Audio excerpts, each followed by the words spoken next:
இப்போது மாரியுடைய படங்கள், ரஞ்சித்துடைய படங்களை வந்து பொதுவெளியில் அரசியல் சார்ந்தவங்க கருத்து தெரிவிக்கிறாங்க, அதுக்கு ஒரு எதிர்ப்பு தெரிவிக்கிறாங்க அப்படின்னா அதில் ஒரு நியாயம் இருக்கிறதா பார்க்குறேங்க.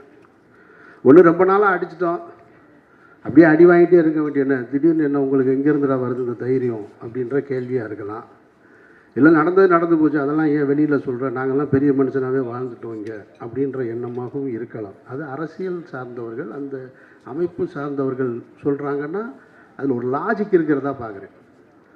ஆனால் திரைத்துறையிலிருந்து வருகிற எதிர்ப்பு இருக்குது பார்த்தீங்களா, அதை நான் ரொம்ப அபத்தமாக பார்க்குறேன்.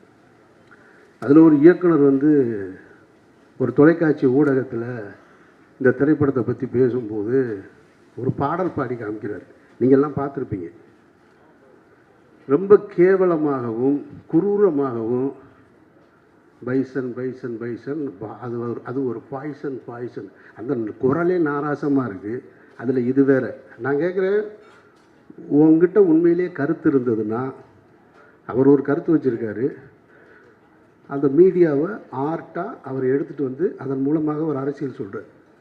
உங்ககிட்ட கருத்து இருந்ததுன்னா நீயும் அதை ஆர்ட்டில் எடுத்துகிட்டு வர வேண்டியதானே. அப்படி தானே நீ சண்டை போடணும்.